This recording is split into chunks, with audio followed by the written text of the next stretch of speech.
30 maturantët dhe mësuesit e klasave të 12 në Dropull sapo ngjitën shkallët e fundit të ciklit të mesëm arsimor. Tashmë, një sfidë e re po i pret kandidatët për studentë në universitetet e vendit të Greqisë apo të mbarë Europës, si dhe të Shteteve të Bashkuara të Amerikës.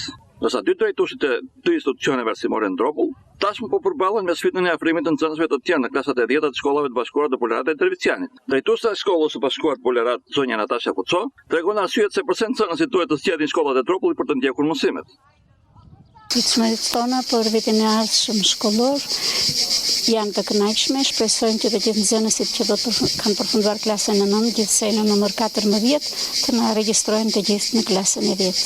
Mendimi im është se shkollat tona janë shumë të mira. Gjithmonë shkollat tona dalin me rezultate të mira.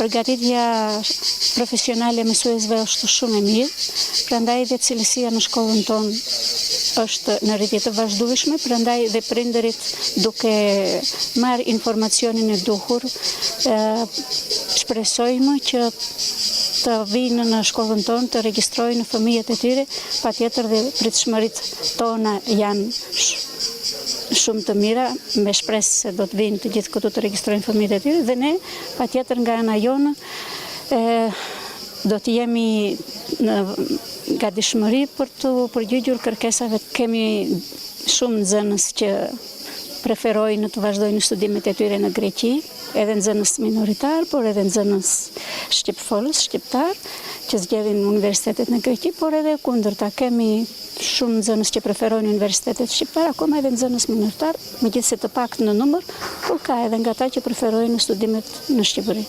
Gjatë vitit shkollor 2025-2026, dy shkollat e bashkuara të Dropullit janë frekuentuar edhe nga nxënës të ardhur prej Bashkimit Fqinje, kryesisht ato të Gjirokastës dhe ato të Libohovës.